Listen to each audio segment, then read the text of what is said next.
Poliana Gato, sou especialista em educação e hoje vamos falar um pouquinho sobre fundamentos teóricos e metodológicos de artes visuais.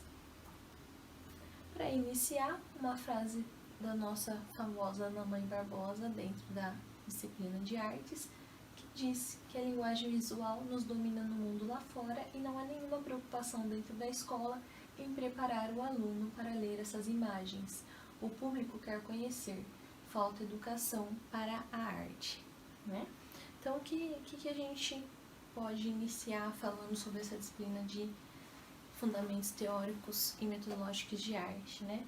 Então, sempre que nós estamos presencial, eu costumo ouvir um pouquinho os nossos alunos e alunas para saber o que eles entendem como arte, né? O que eles veem como arte.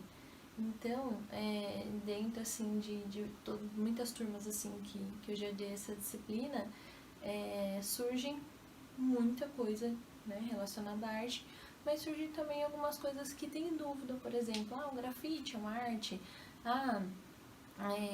esculturas é arte, então isso é bacana também a gente estarmos dialogando, discutindo sobre o que é arte. Na verdade, tudo que nós vemos é arte, né? Então, a arte está de acordo com os olhos daquilo que a gente vê, que é muito importante, né? Então, o que é arte, né? A arte é uma forma de o ser humano expressar suas emoções, sua história e sua cultura através de alguns valores estéticos, como beleza, harmonia, equilíbrio. A arte pode ser representada através de várias formas, em especial na música, na escultura, na pintura, no cinema, na dança, entre outras. Então, aqui as 4 grandes linguagens artísticas, né? Que é a música, a dança, as artes visuais e o teatro. Essas são as mais famosas que nós temos hoje. E aí agora a gente vai falar um pouquinho sobre a história da arte no Brasil, né? Então eu trago aqui para vocês um vídeo que eu vou estar assistindo aqui junto com vocês, de como surgiu, né, a história da arte no Brasil.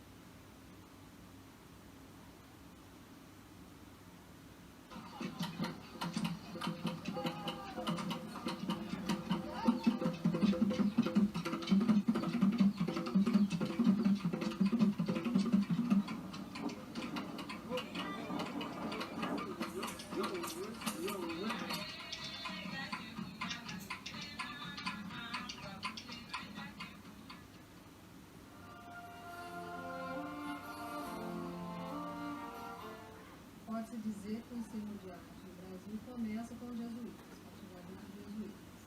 Eles tinham com a catequese todo um trabalho, não só da religião, mas também de educar os indígenas que aqui estavam e as pessoas que chegavam de Portugal também. Os jesuítas têm, como princípio, uma separação entre a retórica e o que é feito manualmente. A retórica sempre vale mais do que o que é o trabalho manual. E isso perdura até hoje, de certa maneira. A época jesuítica terminada, né, quando os jesuítas foram expulsos do Brasil, então se cria um vazio na educação, coloca no lugar aí, são importações algumas do que se consideraria que deveria ser a educação no Brasil.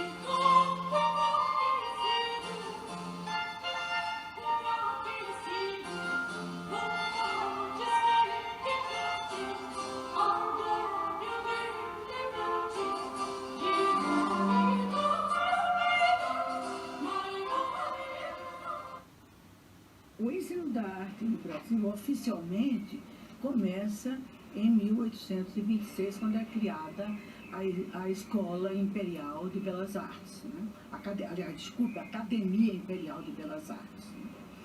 É um grupo da França, vindo da França, é trazido ao Brasil em 1816, passa 10 anos para criar essa escola. Nesses 10 anos eles fazem muita coisa, eles fazem gravuras, pinturas, os arquitetos constroem edifícios, mas uma coisa muito séria foi a mudança de nome da escola e, com a mudança de nome, a mudança também de clientes dessa escola. Eles vieram para criar uma escola de artes e ofícios, ciências, artes e ofícios, para ser mais precisa. 10 anos depois é uma academia de belas artes que eles criam. A ideia era preparar para o trabalho, conectadas com uma coisa que começava a nascer, que era o desenho industrial. Muda a clientela, portanto. Em vez de ser uma classe trabalhadora, quem vai para a escola, para a Academia de Belas Artes, é hoje uma classe que tem aspirações à aristocracia, passa a ser um símbolo de distinção social. Aí está o núcleo do preconceito contra o ensino de arte. Começa aí. A maioria das pessoas considera até hoje o ensino da arte um babado cultural, um luxo, uma coisa que a gente podia viver sem, que não interessa a poucos.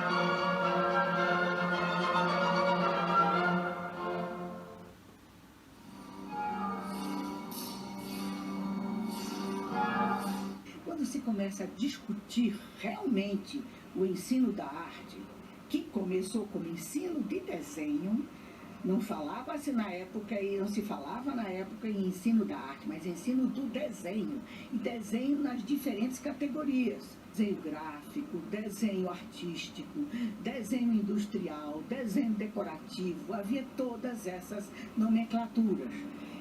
Se começa a discutir a necessidade do desenho na educação em 1870.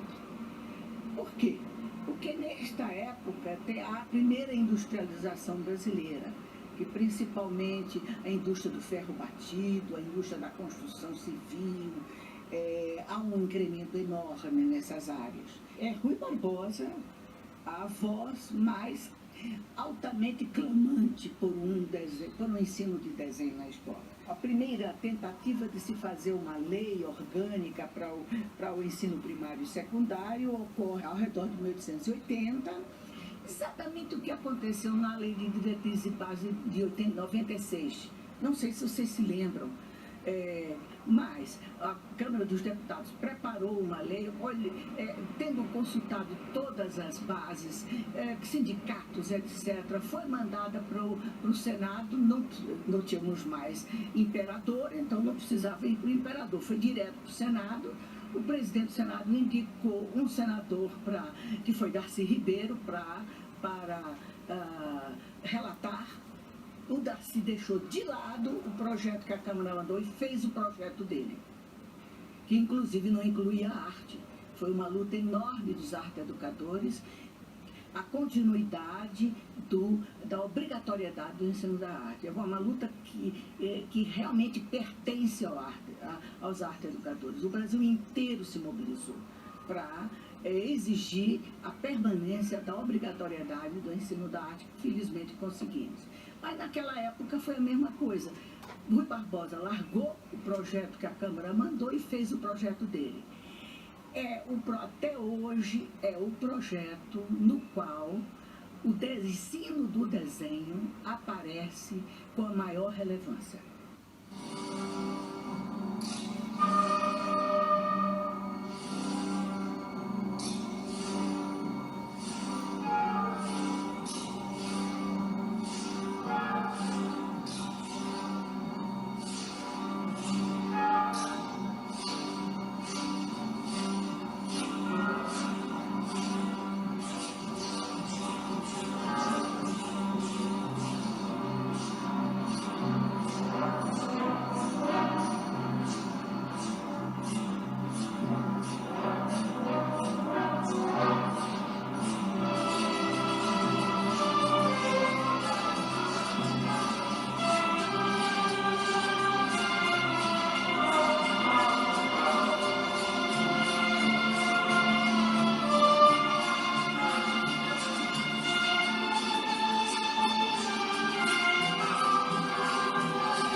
A gente pode considerar que começa o modernismo com a criação das escolinhas de arte do Brasil, um movimento que incluiu muitas mulheres arte-educadoras. Entre essas mulheres que fizeram a escolinha está a Noêmia Varela, que está com 90 e tantos anos hoje, mora no Recife e foi minha professora de muito arte-educador, que já está se aposentando por aí. Era um movimento de ensino não formal.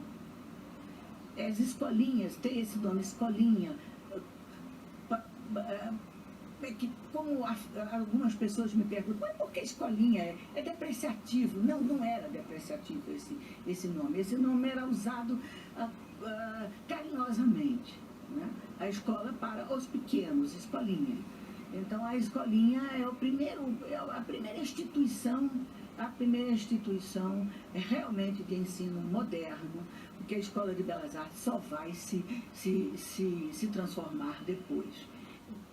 Talvez o instante, né, o momento histórico que mais tenha aproximado o que se fazia nas artes visuais do que se dava na escola seja no momento do modernismo, com a questão da livre expressão, justamente aí.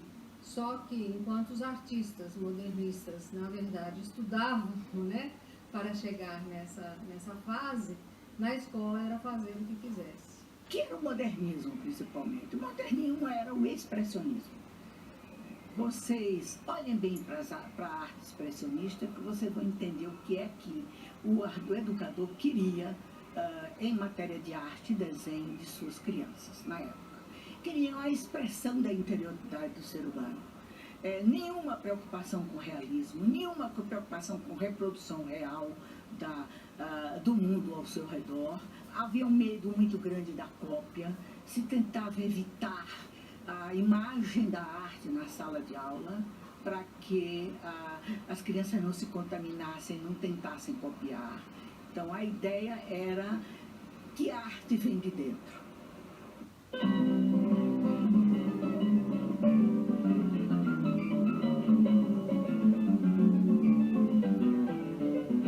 Agora vou mudar minha conduta, eu vou pra luta, pois eu quero me abrumar. Vou tratar você com a força bruta,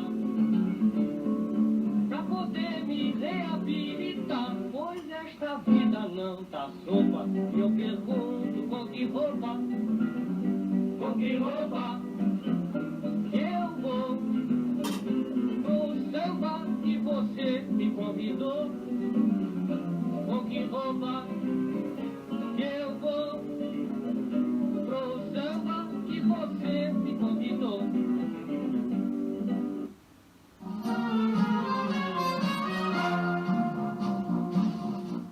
A expressão ensino da arte só começa a entrar na escola brasileira depois de 1971. Antes era ensino do desenho. havia um curso para preparar professores e era ensino, e era o curso chamava-se professorado de desenho. A partir daí entra a lei de 71 e que em 76 cria um curso para professores de educação artística. Eles optam por traduzir literalmente a expressão americana Art Education. Vocês sabem que em inglês o adjetivo vem antes, portanto a tradução certa é educação artística. O art está ali como adjetivo da educação. Que a gente tem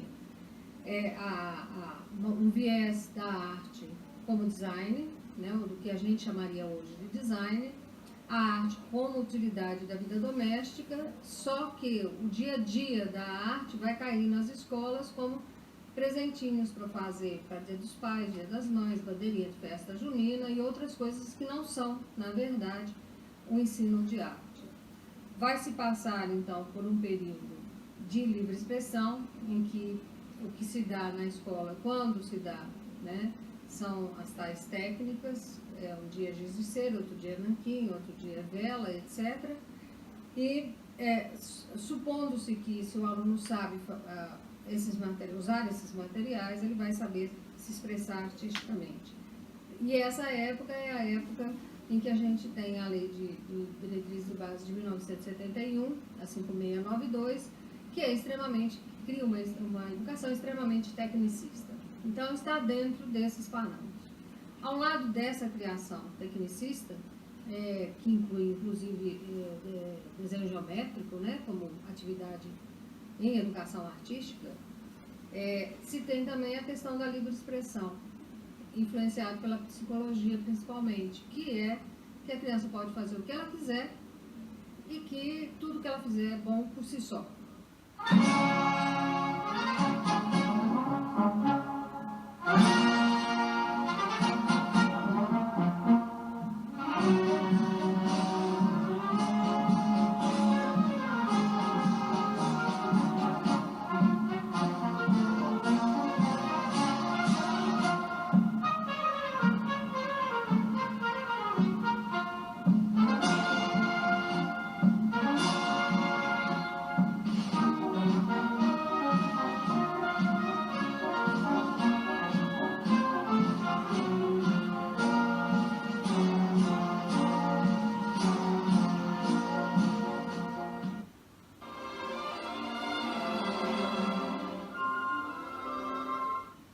No começo do século XXI, o que a gente tem como base é ainda a abordagem triangular, né, sistematizada pela Ana Ney Barbosa, e essa sistematização ela vai permear assim todas as metodologias ou todos os caminhos metodológicos que se possa criar para ensinar arte, principalmente artes visuais. Não pense que começou assim, eu vou fazer abordagem triangular e começo a criar. Não é isso.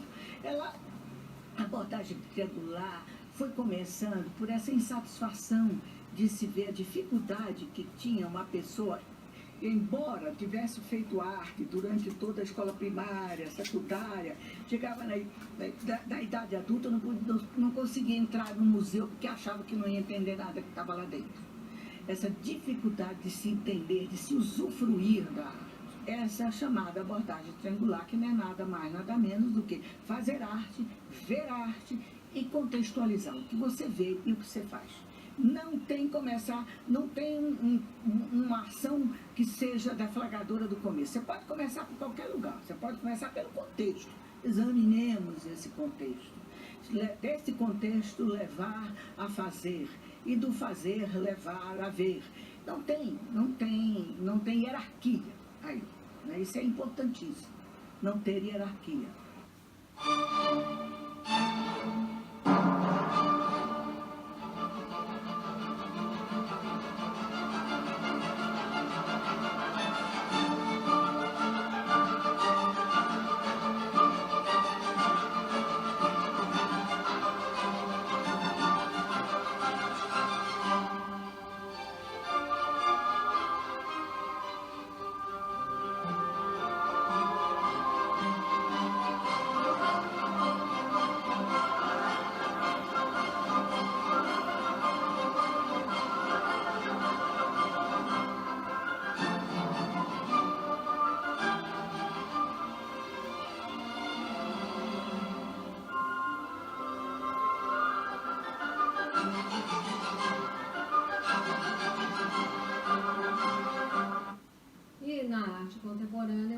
gente vê ainda é a maioria das pessoas, né, não sabendo usufruir essa arte do jeito que ela acontece hoje, né? Nós vivemos a arte contemporânea, que hoje é multifacetada, no entanto, as pessoas ainda têm dificuldade de entender isso.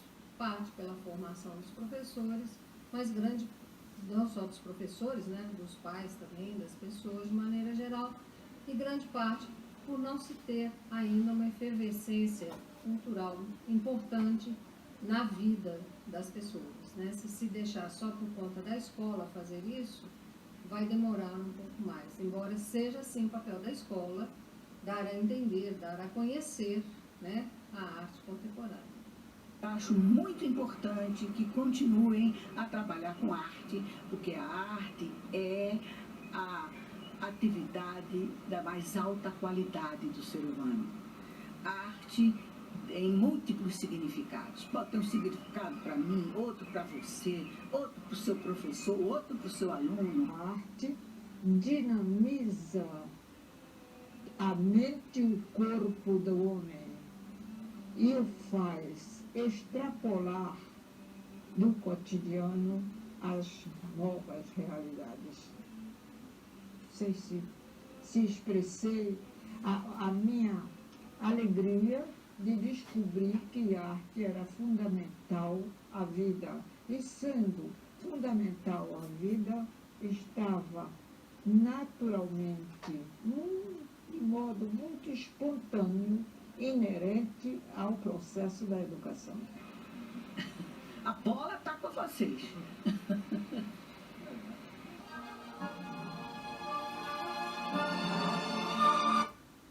Muito bom, né? De bandeja aí, falei um pouquinho da Ana para vocês no começo, Ana e Noêmia, né? Então eu não posso prosseguir a aula sem vocês conhecerem um pouquinho da história da arte no Brasil, que é muito interessante, né? Que tá um resuminho, mas eu queria muito que vocês assistissem comigo essa explicação. E aí a gente fala bastante de lei no vídeo, né?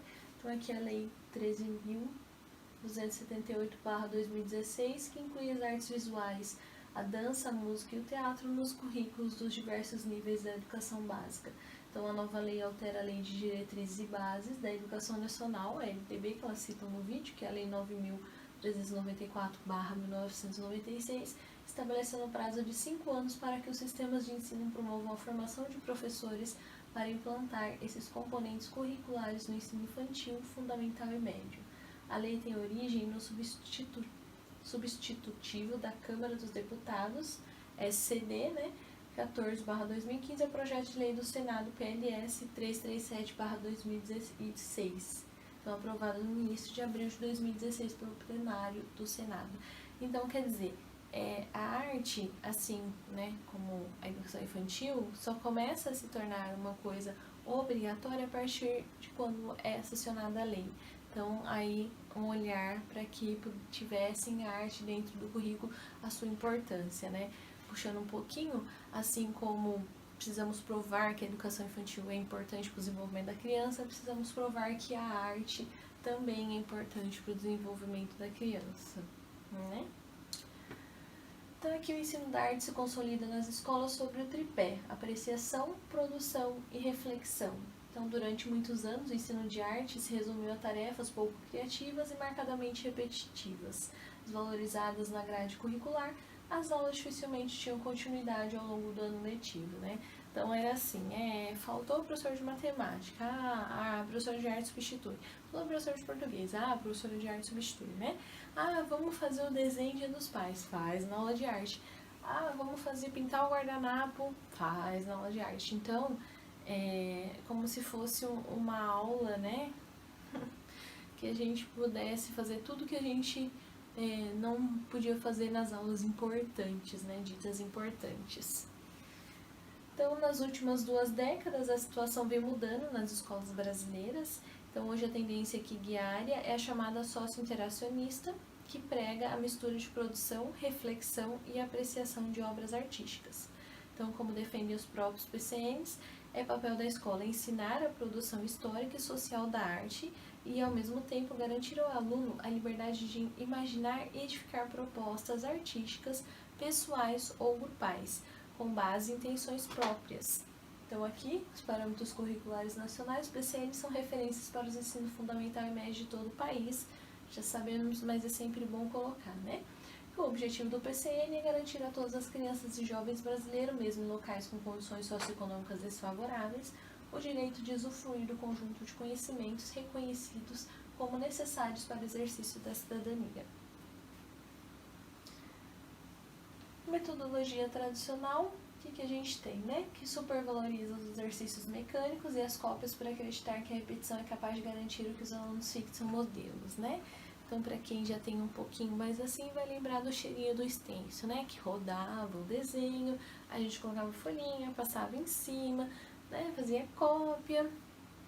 Aquele projetor, até quando eu entrei na faculdade ainda tinha na minha sala, antes de ter os data shows da vida, né?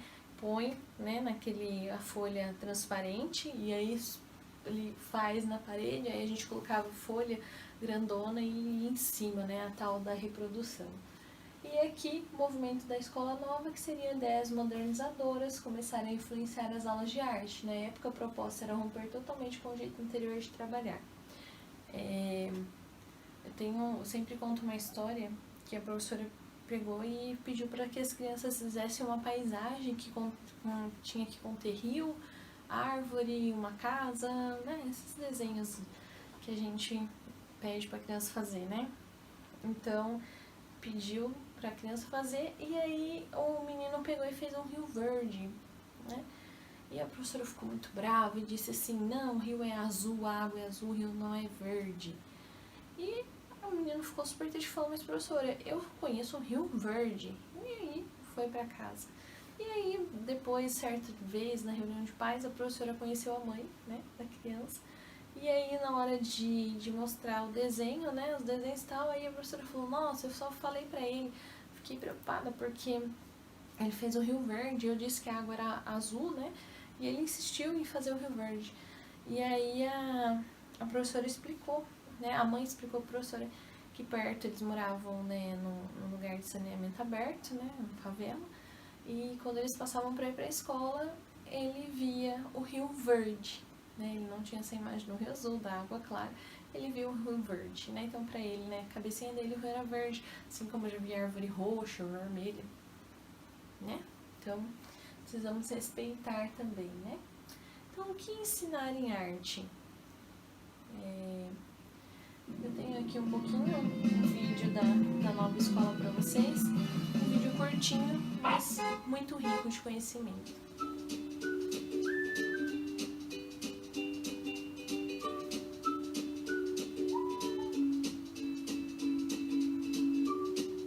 Olá, eu sou a Zá, consultora de arte da Rede Nova Escola. A proposta de aula hoje é trabalhar com o desenho de imaginação.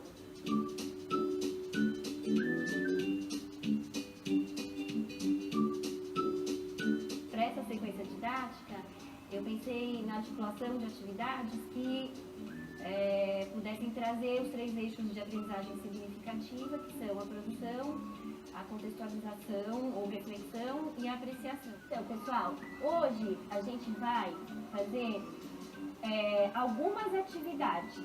Eu vou contar uma história para vocês, mas eu não vou mostrar as ilustrações. Sabe por quê? Porque eu vou querer que vocês criem uma ilustração sem olhar a ilustração do livro. E depois que vocês criarem a ilustração, daí é que eu vou mostrar para vocês qual foi o desenho que foi feito no livro.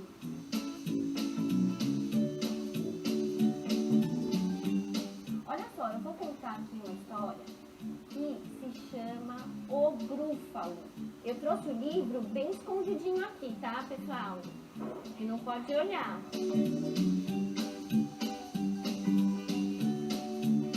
Que criatura é essa? Com presas incríveis, dentes e garras terríveis.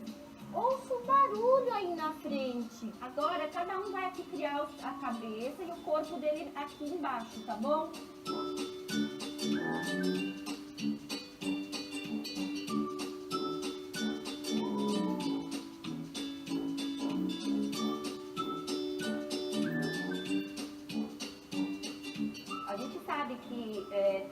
informações, de imagens, é fundamental dentro da sala de aula, porque justamente a gente entende que é importante ampliar o repertório imagético da criança.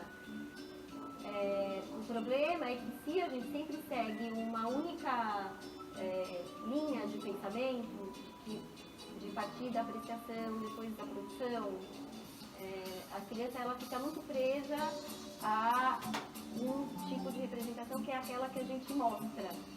Então, quando a gente inverte, a gente relativiza essa ideia de que é importante ter esse repertório, mas tem horas que esse repertório ele pode ser acionado não concretamente. Quem for terminando, pode chegar aqui, eu deixei os pregadores aqui, vocês vão pendurar o grúfalo aqui no varal e a ideia é fazer uma galeria de grúfalos e vocês vão olhar os grúfalos uns dos outros, tá bom?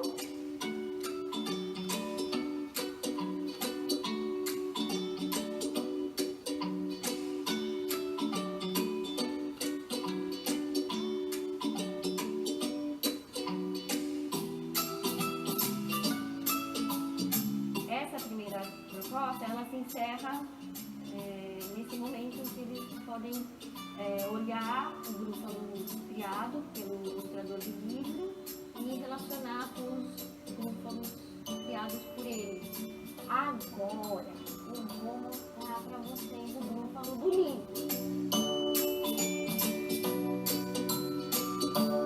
Foi assim que vocês imaginaram o grúfalo? Sim? Eu vi outros desenhos muito legais, de grúfalos bem diferentes. São bem diferentes?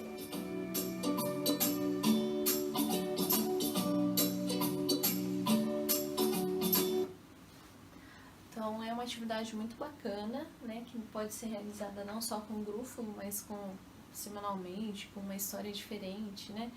Então é muito bacana a gente ter essa ideia de despertar também, ainda mais agora pós-pandemia, quando retornarmos aí no próximo ano, vamos ter que exercitar muito a imaginação das nossas crianças que vão estar um ano trancadas dentro de casa, né, livre, leve, soltas na rua, sem disciplina. Então a gente vai ter um pouquinho de trabalho aí para puxar nossas crianças de novo, né?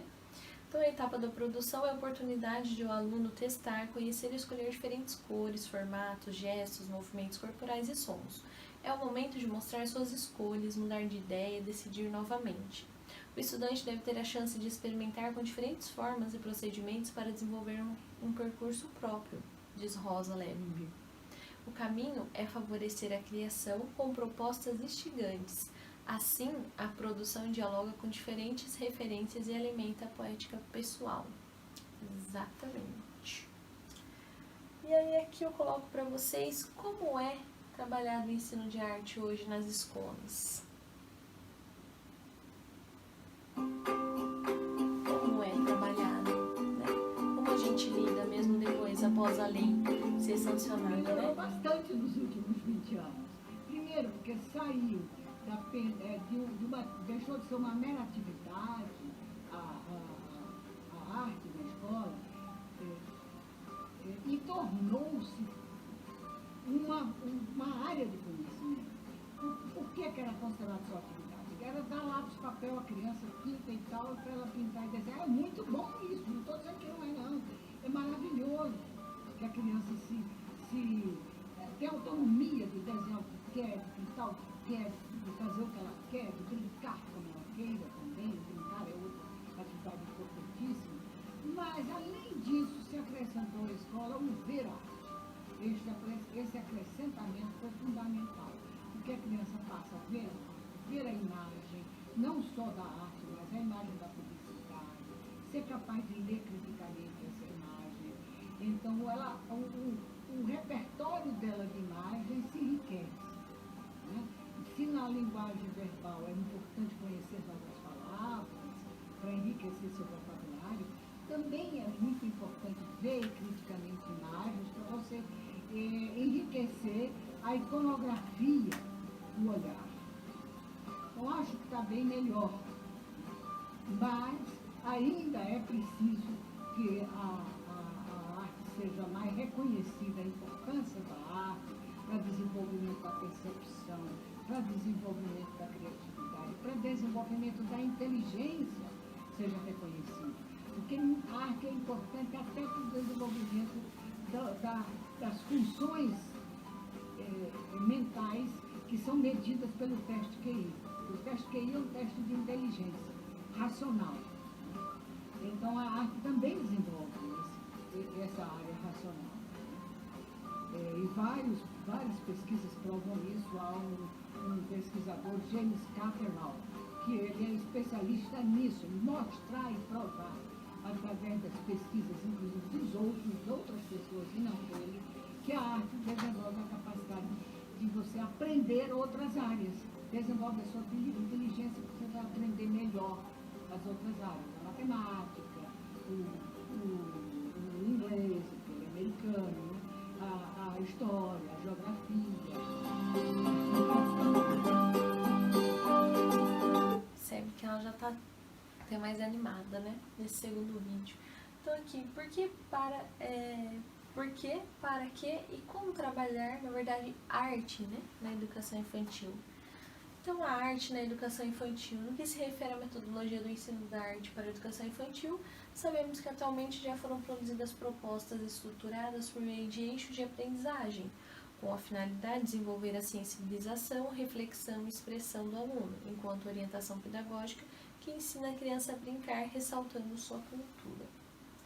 Aqui eu vou estar mandando os slides para vocês também, né? Então aqui fala um pouquinho do que eu comentei, que o trabalho de artes na educação infantil pode contribuir para o conhecimento físico, biológico, lógico-matemático, químico, linguagem oral, escrita, entre outros, né? Que aí, de acordo com o que a gente trabalha na educação infantil, com certeza, ao longo prazo, a gente consegue visualizar isso na educação, no ensino fundamental, depois no médio, né? A gente consegue contribuir para a formação do indivíduo na sua totalidade. Então aqui, né, a utilização da mímica como recurso pedagógico, imitação e entendimento de verdade, segundo Piaget, a classificação dos jogos se dá em jogos sensórios motores, jogos simbólicos e jogos de regras. Então aqui o jogo, como a gente falou, como usar arte, né, como ajudar nessa questão, coloquei aqui um pouquinho de jogos para vocês, que depois vocês podem verificar no nosso material, ok? Quero expandir com vocês um pouquinho essa questão também do encontro da arte com a língua portuguesa. Então, quer dizer, a arte, na verdade, por exemplo, através da música, né, a gente consegue... Quem aí não teve a musiquinha de química e física no ensino médio, né? Para decorar para o vestibular, com certeza, né? Quem aí não fez jogos e brincadeiras lúdicas com música, com imagens para as crianças, para que aprendesse direita e esquerda, pé direito, pé esquerdo, né? Então, tudo hoje na nossa vida é arte. Matemática e arte, então a associação é possível, né? Aprender a linguagem matemática por meio da leitura e interpretação da realidade, sendo capaz de exprimi-la com clareza oral da história gráfica. Então aqui, as reflexões, como podemos associar matemática e arte em atividades propostas ao ensino fundamental? Quais as opiniões dos alunos sobre tais atividades? Qual o papel do professor nesse ensino? Então isso é muito bacana a gente pensar também arte relacionada à história da matemática, Tangram. Quem nunca usou Tangram nas aulas, né? E aí eu trago aqui para vocês um depoimento do Maicon. Ele trabalhou comigo no Projeto Muri e ele é um apaixonado pela arte, é um professor de arte aí que está na lida há um tempo já. E eu trouxe para vocês um pouquinho dele falando como é ser professor de arte. Bom dia a todas. Meu nome é Maicon Todescato, sou docente de artes do ensino médio da Escola Sagrada Família e eu venho bater um papo com vocês na maior dificuldade do professor de artes hoje em dia. As pessoas ainda estão muito acostumadas com aquela educação artística, que é aquela que antigamente o professor colocava um quadro e você tem que apenas reproduzir aquele quadro, pintar fielmente aquele quadro, fazer uma cópia perfeita. E hoje em dia não, a arte ela mudou. A arte ela é até chamada de uma disciplina de artes hoje, porque ela trabalha 4 eixos. Ela trabalha a dança, ela trabalha a música, ela trabalha o teatro e também os visuais, né? E o aluno está muito acostumado àquilo que é mais fácil, que é copiar, fazer igual, e não usar a criatividade, não usar a sua expressão. Então, talvez o maior desafio dos professores de artes hoje é fazer o aluno trabalhar a expressão dele, trabalhar a criatividade, porque reproduzir é muito mais fácil do que você fazer uma releitura, né? Você fazer uma interpretação e fazer uma releitura da obra de acordo com sua criatividade, de acordo com sua vivência, com o seu cotidiano, você pintar aquela tela. Então, a maior dificuldade em geral da arte é essa. Em questão do Estado, que também ministra aulas de artes, é a apostila, o quanto a apostila ela está fora da realidade, talvez próxima do aluno, né? O professor fica muito limitado em trabalhar aquele conteúdo fixado na apostila, a apostila tem que ser cumprida, então às vezes a gente não consegue trabalhar tanta criatividade dos alunos pelo fato do conteúdo ter que ser cumprido. A gente acaba tendo que ser conteudista, né? Tem que cumprir o conteúdo, e a gente sabe que quando a gente trabalha com expressão, com criatividade, a gente precisa de um tempo, né? Que nem todo mundo consegue ser uma máquina ali, pensar rápido e fazer rápido aquilo que a gente está pedindo. Então, a maior dificuldade é essa. Espero que tenha ajudado um pouquinho vocês. Um bom dia. Muito bom, né? Então, o Maicon fala um pouquinho. Vou fazer uma colocação aqui. A gente sempre ouve falar muito em artes, na verdade é arte, né? Assim como é geografias, histórias, né? Então é arte, sinônimo de arte. Então isso é importante a gente fixar também. Então eu deixo aí para vocês voltarem enviando também o texto aqui, Arte, Educação e Cultura, da Ana Mãe Barbosa. E aí, como atividade, eu queria uma reflexão, né, do texto que eu vou estar passando para vocês em PDF, que uma atividade que se encaixe em uma das artes da sua disciplina, no seu cotidiano. Então, pode ser ligada a matemática, português, geografia, história, ao ensino mesmo de arte, ou a educação infantil ligada ao ensino de jogos. Então, uma atividade relacionada à arte dentro do seu cotidiano. E para finalizar aqui, eu deixo como lembrete, assim como eu faz alguns anos que se formou, eu acredito assim que seja muito importante a gente sempre estar lembrando, principalmente agora nessa época de pandemia, que nós vamos ter desafios enormes pela frente, o nosso juramento de pedagogia, né?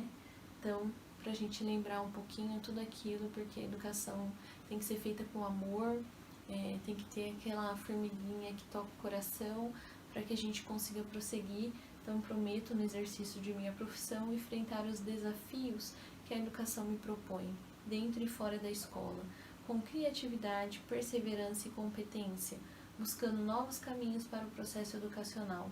Prometo trabalhar por uma educação para responsabilidade social, ética e política, por uma educação comprometida na luta pela conscientização da sociedade e pela formação de pessoas críticas e conscientes, pois são elas que constroem a história. Muito bom, né? Para quem não lembra, tá aí o nosso juramento de pedagogia, o nosso juramento em formar pessoas melhores, né? Em sermos pessoas melhores, em apresentarmos ao mundo pessoas melhores. Então, que também através da arte a gente consiga seguir o nosso caminho, o nosso percurso e o nosso amor à educação. Deixo aqui para vocês algumas referências e um ótimo dia para vocês. Tenham um ótimo ensinamento, uma ótima disciplina, uma ótima pós-graduação. E até a próxima. Eu espero que seja logo presencialmente. Fiquem com Deus.